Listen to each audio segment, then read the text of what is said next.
नमस्कार। तर हे जो चित्र पाहताय आपण रस्त्याच्या कडेला जे चित्र आहे ते भीषण परिस्थिती आहे। 2 दिवसापूर्वी पाऊस झाला, मुसळधार पाऊस झाला आणि हा जो विशाखापट्टणम महामार्ग आहे या महामार्गाची तुम्ही अवस्था पाण्याच्या प्रवाहामुळे कशा पद्धतीने झाली बघू शकतो। या ठिकाणी येळीगाव आहे आणि येळीगावच्या लगतच ही परिस्थिती निर्माण झालेली आहे। या ठिकाणी वडा आहे, वड्याचा पूल आहे आणि या ठिकाणी जे पाण्याचा प्रवाह आलेला होता त्या पाण्याच्या प्रवाहाने हे जे विशाखापट्टणम महामार्ग आहे या महामार्गाची अशी अवस्था झालेली आहे। हा रस्ता आज मितीला वाहतुकीसाठी धोकादायक ठरलेला आहे। हे बीड जिल्ह्यातलं जे परिस्थिती आहे ही परिस्थिती आपण दाखवण्याचा प्रयत्न करतोय। पूर्णपणे या ठिकाणचा जो काही खालचा भाग आहे रस्त्याचा तो पूर्णपणे या ठिकाणी खचून वाहून गेलेला आहे आणि वरची जी आपल्याला स्थिती दिसते फक्त ती सिमेंट रस्ता, डांबरी रस्ता दिसतोय आणि यामुळे कोणत्याही वाहनाला धोका निर्माण होऊ शकतो। अशा पद्धतीने या ठिकाणी कटआउट सुद्धा लावण्याचा प्रयत्न प्रशासनाने केलेला आहे आणि यामुळे या ठिकाणचं होणारं जे नुकसान आहे ते टळू शकतंय।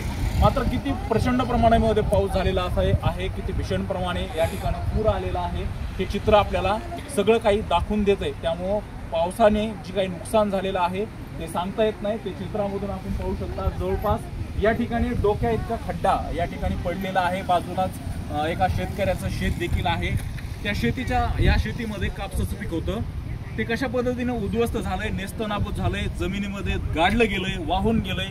ही भयंकर परिस्थिती आहे। मागच्या 2-3 दिवसापासून मराठवाड्यामध्ये जो पाऊस पडतोय, बीड जिल्ह्यामध्ये जो पाऊस पडतोय या पावसानं सगळं होत्याचं नव्हतं केलंय।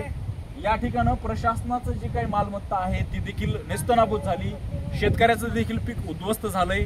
ही जमीन हे शेत पिकण का नाही अशी भीषण परिस्थिती निर्माण झाल्याचं चित्र आपण पाहू शकतो।